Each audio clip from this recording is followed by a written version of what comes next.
بطبيعة الحال هذه الهزيمة والهزيمة القاسية لن يكون لها من رد فعل إلا الغضب والاحتقان، لأن رياضة كرة القدم أصبحت لا تأتي منها إلا الأشياء التي تسيء إلى سمعة الرياضة ببلدنا. لاحظنا خلال مباراة المغرب ضد تنزانيا كيف تحول فريقنا من فريق كان يطمح إلى البقاء وإلى الحصول على ذرة من الأمل إلى فريق ضعيف وضعيف جدا. الهزيمة ديال المنتخب الوطني المغربي اليوم أمام نظيره التنزاني هزيمة قاسية لم تكن متوقعة، ولكن هذه الهزيمة هي تحصيل حاصل.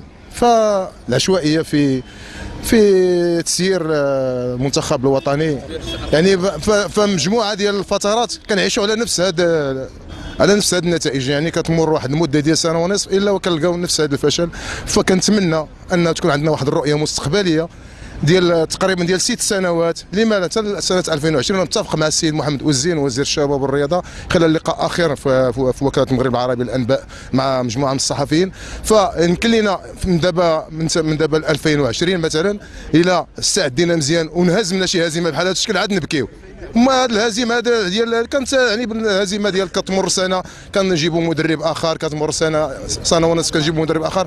لذلك يجب رد الاعتبار لكره القدم المغربيه باحداث بوضع استراتيجيات للعمل على المدى الطويل والمتوسط.